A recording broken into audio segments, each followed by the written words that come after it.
तो बच्चों, last class में हम बताए थे इलेक्ट्रिक पोटेंशियल और इक्विपोटेंशियल सरफेस के बारे में बताए थे। समविभवी सतह और समविभवी रेखा के बारे में बताए थे। आज जो हम बताने जा रहे हैं वो है, टॉपिक का नाम है इलेक्ट्रिक डायपोल। ये है इलेक्ट्रिक डायपोल। इलेक्ट्रिक डायपोल को कहते हैं विद्युतीय द्विध्रुव। इलेक्ट्रिक डायपोल को क्या बोलेंगे? विद्युतीय द्विध्रुव। तो डायपोल, डायपोल मतलब दो पोल, एक पॉजिटिव पोल और एक निगेटिव पोल। उसी तरह से द्विध्रुव, दो ध्रुव, एक पॉजिटिव और एक निगेटिव। तो विद्युतीय द्विध्रुव क्या है? तो पहले देखो, जैसे ये प्लस क्यू चार्ज है, ये माइनस क्यू चार्ज है और दोनों के बीच का डिस्टेंस d है, दोनों। अब यहाँ पे दोनों चार्ज का नेचर समान, सॉरी मैग्नीट्यूड सेम है, लेकिन नेचर अपोजिट है, एक प्लस और एक माइनस। जैसे ये +2 कूलम है तो ये -2 कूलम होगा, ये +4 है तो ये -4, +1 तो -1। समझा? वैल्यू सेम होगा लेकिन नेचर अपोजिट होगा, एक पॉजिटिव चार्ज, दूसरा निगेटिव चार्ज। तो ये पूरा जो अरेंजमेंट हुआ, ये व्यवस्था, यही व्यवस्था कहलाता है इलेक्ट्रिक डायपोल। तो विद्युतीय द्विध्रुव का परिभाषा देंगे कि विद्युतीय द्विध्रुव एक व्यवस्था है जिसमें दो समान परिमाण और विपरीत प्रकृति के आवेशों को निश्चित दूरी पर रखा जाता है। इस प्रकार लिखेंगे, विद्युतीय द्विध्रुव एक व्यवस्था है जिसमें दो समान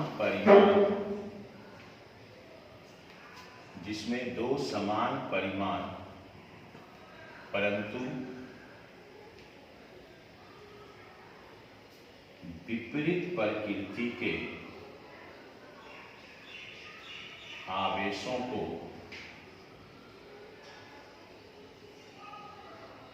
निश्चित दूरी पर रखते हैं। ठीक है? कि दो समान परिमाण, जैसे ये प्लस की माइनस की, अगर ये 2 है तो ये -2, मतलब दोनों चार्ज का मैग्नीट्यूड सेम होगा लेकिन नेचर अपोजिट होगा, विपरीत। एक पॉजिटिव चार्ज है तो दूसरा निगेटिव चार्ज। तो यही हुआ कि विद्युतीय द्विध्रुव एक व्यवस्था है जिसमें दो समान परिमाण, मतलब दोनों चार्ज का वैल्यू सेम होगा बट विपरीत प्रकृति, नेचर अपोजिट, मतलब एक पॉजिटिव तो एक नहीं। तो ये व्यवस्था जो हो गया, यही कहलाया विद्युतीय द्विध्रुव। तो विद्युतीय द्विध्रुव समझा कि एक व्यवस्था है जिसमें दो समान परिमाण और विपरीत प्रकृति के आवेश को निश्चित दूरी पे रखा जाता है। विद्युतीय द्विध्रुव के बाद आता है विद्युतीय द्विध्रुव आघूर्ण। इसके बाद आता है विद्युतीय द्विध्रुव आघूर्ण, इलेक्ट्रिक डायपोल मोमेंट।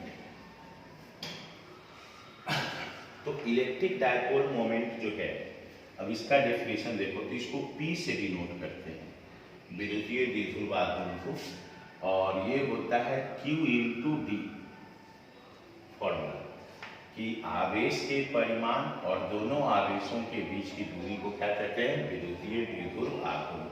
P से सूचित करते हैं और यह एक सदिश राशि है। ठीक है? तो इसका डेफिनेशन दे देंगे कि आवेश के परिमाण और दोनों आवेशों के बीच की दूरी को, दोनों आवेशों के बीच की दूरी को विद्युतीय द्विध्रुव आघूर्ण कहते हैं। क्या कहते हैं? विद्युतीय द्विध्रुव आघूर्ण कहते हैं। इसे P से सूचित करते हैं। और यही हो गया formula P equal to q into d. तो P हो गया विद्युतीय द्विध्रुव आघूर्ण, Q हो गया चार्ज का परिमाण और D हुआ दोनों के बीच की दूरी। अब देखो यहाँ पे तो ये डेफिनेशन देखिए, अब हम इसको देखो मिटाते हैं। अब विद्युतीय द्विध्रुव आघूर्ण जो है, विद्युतीय द्विध्रुव आघूर्ण एक सदिश राशि है। क्या है? सदिश राशि है। विद्युतीय द्विध्रुव आघूर्ण एक सदिश राशि है। अब सदिश है तो डायरेक्शन होगा, तो इसका डायरेक्शन हमेशा याद रखना। इसका डायरेक्शन जो होता है वो निगेटिव टू पॉजिटिव चार्ज। विद्युतीय द्विध्रुव आघूर्ण का डायरेक्शन किधर होता है? निगेटिव चार्ज से पॉजिटिव चार्ज की ओर। ऐसे देखो, इधर निगेटिव है, इधर पॉजिटिव, तो इधर डायरेक्शन होगा निगेटिव टू पॉजिटिव। तो देखो विद्युतीय द्विध्रुव आघूर्ण की दिशा निगेटिव चार्ज से पॉजिटिव चार्ज की ओर होता है। किधर होता है? निगेटिव चार्ज से पॉजिटिव चार्ज की ओर होता है। ये बहुत इंपॉर्टेंट चीज है, याद रखना। Direction negative to positive P लिख देते हैं। यहाँ P हो गया विद्युतीय द्विध्रुव आघूर्ण। नेक्स्ट है कि विद्युतीय द्विध्रुव आघूर्ण का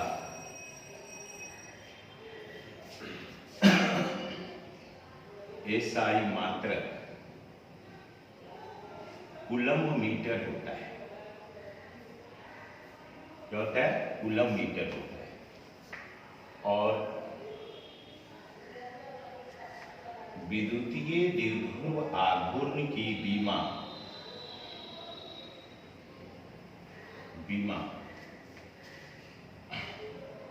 ITL या ILT लिख देते हैं। ठीक है, तो ये इसका डायमेंशन हो गया। सदिश राशि है, इसका direction negative to positive charge की ओर होता है। देखो अभी हम आगे बता रहे हैं, अभी जो हम पढ़ाने जा रहे हैं, एक समान विद्युतीय क्षेत्र में विद्युतीय द्विध्रुव पर लगने वाला बल आघूर्ण। एक समान विद्युतीय क्षेत्र में विद्युतीय द्विध्रुव को रखेंगे तो उस पर क्या लगेगा? बल आघूर्ण। वो बल आघूर्ण कितना होगा? जो तो सबसे पहले ये देखो, ये जो लाइन है, ये लाइन इलेक्ट्रिक फील्ड का है। एक समान विद्युतीय क्षेत्र का मतलब इलेक्ट्रिक फील्ड का direction arrow sign left to right है, मतलब विद्युतीय क्षेत्र की दिशा बाएं से दाएं ओर। पहले इलेक्ट्रिक डायपोल ऐसे था, इसको जरा समझो। ये प्लस क्यू है और ये माइनस क्यू है। तो पॉजिटिव चार्ज पर फोर्स किधर लगता है? फील्ड के दिशा में, और नेगेटिव चार्ज पर इलेक्ट्रिक फील्ड के विपरीत दिशा में। तो इस पे फोर्स इधर लगा और इस पे फोर्स इधर लगा, तो ये डायपोल जो तुम्हारा है वो अब सीधा नहीं रह के क्या होगा? इस तरह से झुक जाएगा। समझ रहे? पहले ऐसे था, यहाँ पे पॉजिटिव चार्ज है, यहाँ पे निगेटिव चार्ज है। तो पॉजिटिव, क्योंकि इलेक्ट्रिक, यहाँ से देखो, यहाँ हम ऐसे रख दिए, ऊपर भी पॉजिटिव चार्ज और नीचे निगेटिव चार्ज। तो पॉजिटिव चार्ज पर फोर्स किधर लगेगा? इलेक्ट्रिक फील्ड की दिशा में, और निगेटिव चार्ज पर फोर्स इलेक्ट्रिक फील्ड के विपरीत दिशा में। तो जिससे ये डायपोल जो ऐसे था अब ऐसे झुक जाएगा। इसी को हम शो कर रहे हैं, ऐसे झुक गया। कितना कोण से झुका? थीटा कोण से। ये पूरा इस पॉइंट को वो मान लो, ये पूरा डी था, यहाँ पे प्लस क्यू है और ये माइनस क्यू। तो इधर फोर्स लगा, इस पे फोर्स इधर लगा। अब ये पूरा दूरी डी था, तो ये आधा डी/2 और इधर डी/2। ठीक है, तो इसको हम लोग ऐसे करते हैं। यहाँ पे थोड़ा सा फिगर हम फिर से बना रहे हैं, थोड़ा फिगर बड़ा बनाएंगे तो क्लियर होगा।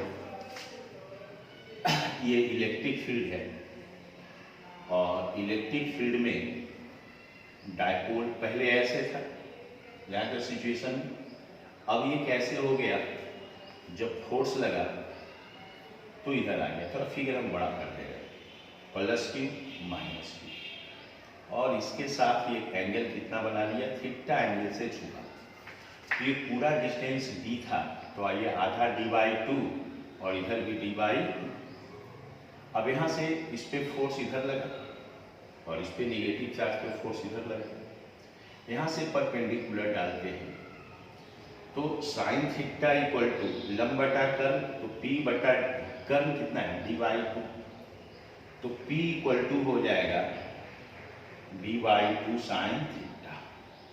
तो ये हो गया d/2 साइन थीटा, यहाँ भी क्या हो गया d/2 साइन थीटा। ठीक है, और फोर्स का वैल्यू तुमको पता है क्या है, क्यू। तो इस पॉइंट को O मानो, तो बिंदु O के परितः बल लागू। तो बल आघूर्ण का सूत्र होता है बल गुने लंबवत दूरी। 11 में पढ़े हैं फॉर्मूला, बल आघूर्ण का सूत्र क्या होता है, बल गुने लंबवत दूरी। तो बल आघूर्ण का संकेत हो गया ये, इस संकेत को टाउ पढ़ते हैं, क्या पढ़ते हैं, टाउ। तो बल गुने लंबवत दूरी, तो इसके लिए देखो F और लंबवत दूरी क्या है, चित्र में देखो d/2 साइन थीटा, प्लस इसके लिए भी फोर्स F और d/2 साइन थीटा, दोनों को जोड़ो तो 2F into d/2 sine theta, ये दोनों को जोड़ दिए, 2 से 2 कैंसिल, तो टॉर्क कितना आ गया FD साइन थीटा। अब F का वैल्यू रखो, तो F का वैल्यू क्या हो जाएगा QE into D sine theta. अब D को अरेंज करके लिख दो, तो QD into E sine theta. और आज हम शुरुआत में पढ़े हैं QD क्या होता है, विद्युतीय द्विध्रुव आघूर्ण P, तो PE साइन थीटा। तो यहां से देखो तो टॉर्क का फॉर्मूला क्या है, टॉर्क का फॉर्मूला आ गया P साइन थीटा। इसी को हम लोग वेक्टर फॉर्म में लिखेंगे P क्रॉस E। तो ये 5 नंबर में आता है, आईएससी में लॉन्ग क्वेश्चन में आता है, प्रूफ करने के लिए कि विद्युतीय द्विध्रुव पर लगने वाला बल आघूर्ण क्या है। तो इसको कर लेना है, कुछ नहीं है, फिगर पर ध्यान देना है, पॉजिटिव चार्ज पे फोर्स इधर, निगेटिव चार्ज पे फोर्स इधर, ये लंबवत दूरी हो गया, साइन थीटा बराबर लंब बटा कर्ल, ये कर्ल है ये लंब है। ठीक है, ये फॉर्मूला से लगा साइन थीटा लंब, कोण के सामने का भुजा लंब, चलो लंब ही मान लेते हैं इसको, और कर्ल कितना है, ये लंब है, और कर्ल कितना है d/2, तो लंब बराबर क्या हो गया d/2 साइन थीटा। तो बल गुने लंबवत दूरी, सूत्र लगा दिए, दो बल है, दो बल आघूर्ण लगा, जोड़ दी, P साइन थीटा, QD को P लिखे और P क्रॉस E। फिर हम इसको बताएंगे, इसमें कुछ थोड़ा समझाना है, वो कल बताएंगे। तो अभी देखो थोड़ा इसमें हम और आगे इसको खत्म ही कर देते हैं टॉर्क को। तो टॉर्क आ गया P साइन थीटा। ठीक है, अब देखो केस फर्स्ट, यदि थीटा इक्वल टू 0 डिग्री, तो टॉर्क क्या हो जाएगा P साइन 0। साइन 0 का वैल्यू 0, तो टॉर्क मिनिमम हो जाता है 0। तो अब ये ऑब्जेक्टिव क्वेश्चन में आता है कि विद्युतीय द्विध्रुव पर लगने वाला बल आघूर्ण का मान मिनिमम कितना होता है 0। कब होता है मिनिमम, तो जब थीटा का वैल्यू 0 डिग्री। केस सेकेंड है कि यदि थीटा इक्वल टू 90 डिग्री, वहां से देखो टॉर्क इक्वल टू सूत्र क्या है P साइन थीटा, थीटा की जगह 90, साइन 90 का वैल्यू 1 होता है, तो टॉर्क ये बल आघूर्ण का संकेत है टॉर्क, तो टॉर्क हो जाएगा P साइन 91, तो ये मैक्सिमम टॉर्क हो जाता है P। तो ये दोनों क्वेश्चन ऑब्जेक्टिव में आता है कि टॉर्क मिनिमम कब होगा और मैक्सिमम कब होगा। तो मिनिमम टॉर्क कब होता है थीटा 0 डिग्री पे, और मैक्सिमम टॉर्क कब होता है 90 डिग्री पे। मिनिमम टॉर्क का वैल्यू कितना होता है 0 और मैक्सिमम टॉर्क का वैल्यू P। तो याद रहेगा ये। अब देखो आगे थोड़ा इसके डायरेक्शन के बारे में बताया है। अब इसका डायरेक्शन जरा देखो कि बल आघूर्ण जो निकाले इसका डायरेक्शन किधर होता है। जैसे ये अभी हम फिगर में बताया, ये इलेक्ट्रिक फील्ड है, ठीक है, और ये ऐसे हो जाता है फोर्स लगने के कारण, पॉजिटिव चार्ज और इधर निगेटिव चार्ज पे फोर्स इधर लगा, तो टॉर्क का डायरेक्शन किधर होगा। राइट हैंड रूल से निकालते हैं। देखो इसके जो d/2 इसके डायरेक्शन में हाथ को रखे और फोर्स के डायरेक्शन में घुमाए इधर, तो किधर घुमा, क्लॉकवाइज। देखो ऐसे घूम रहा है क्लॉकवाइज। इसमें भी देखो तो ऐसे ही आएगा डायरेक्शन। और तो ये बल आघूर्ण जो है ये देखो तो घुमाना जाता है, विद्युतीय द्विध्रुव को कैसे घुमाता है, क्लॉकवाइज। यानी ये ऐसे था और इसको घुमा के ये इधर क्लॉकवाइज यानी इधर करना चाहता है। यानी बल आघूर्ण जो है, जैसे क्वेश्चन आएगा कि बल आघूर्ण किस दिशा में कार्य करता है, विद्युतीय क्षेत्र में बल आघूर्ण की दिशा किधर होता है। बहुत इंपॉर्टेंट लाइन कि विद्युतीय क्षेत्र में बल आघूर्ण जो लगता है वो हमेशा विद्युतीय जो द्विध्रुव है उसको विद्युतीय क्षेत्र के समानांतर करना चाहता है। किसके समानांतर, ऐसे है तो ये इसको ऐसे करना चाहेगा। जो बल आघूर्ण पहले तो ऐसे था, अब ये बल आघूर्ण लग के इसको झुकाते जाएगा, झुकाते जाएगा, झुकाते जाएगा, ऐसे। ये चाहेगा कि द्विध्रुव जो है वो बिल्कुल इलेक्ट्रिक फील्ड के लाइन में आ जाए, ऐसे। इसी को लिख रहे हैं कि विद्युतीय द्विध्रुव पर लगने वाला बल आघूर्ण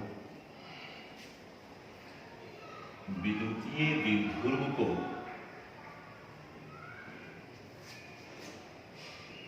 विद्युतीय क्षेत्र के समानांतर लाना चाहता है, विद्युतीय क्षेत्र के समानांतर लाना चाहता है, ऐसे।